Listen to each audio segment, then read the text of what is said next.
Good evening, London. Allow me first to apologize for this. The emergency channel! I do, like many of you, appreciate the comforts of the everyday routine, the security of the familiar, the tranquility of repetition. Bloody hell. I enjoy them as much as any bloke. But in the spirit of commemoration, whereby those important events of the past, usually associated with someone's death or the end of some awful bloody struggle, are celebrated with a nice holiday, I thought we could mark this November the 5th, a day that is sadly no longer remembered, by taking some time out of our daily lives to sit down and have a little chat.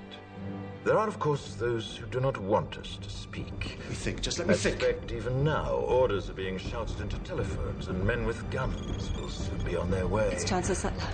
Damn it! Why?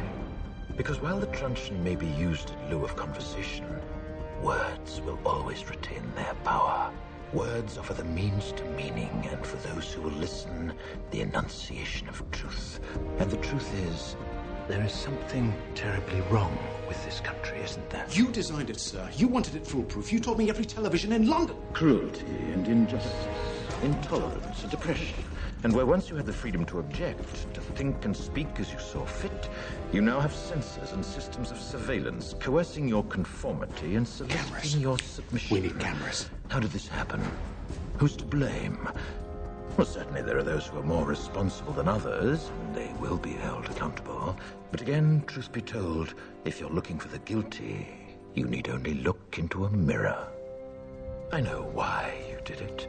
I know you were afraid. Who wouldn't be? War, terror, disease. There were a myriad of problems which conspired to corrupt your reason and rob you of your common sense.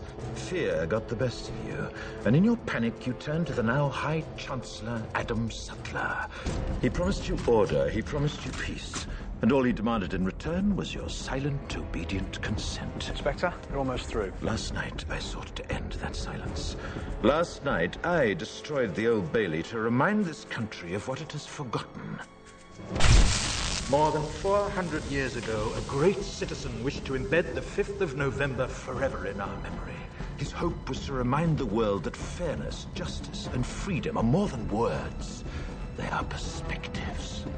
So if you've seen nothing, if the crimes of this government remain unknown to you, then I would suggest that you allow the 5th of November to pass unmarked. But if you see what I see, if you feel as I feel, and if you would seek as I seek, then I ask you to stand beside me 1 year from tonight, outside the gates of Parliament, and together we shall give them a 5th of November that shall never, ever be forgotten.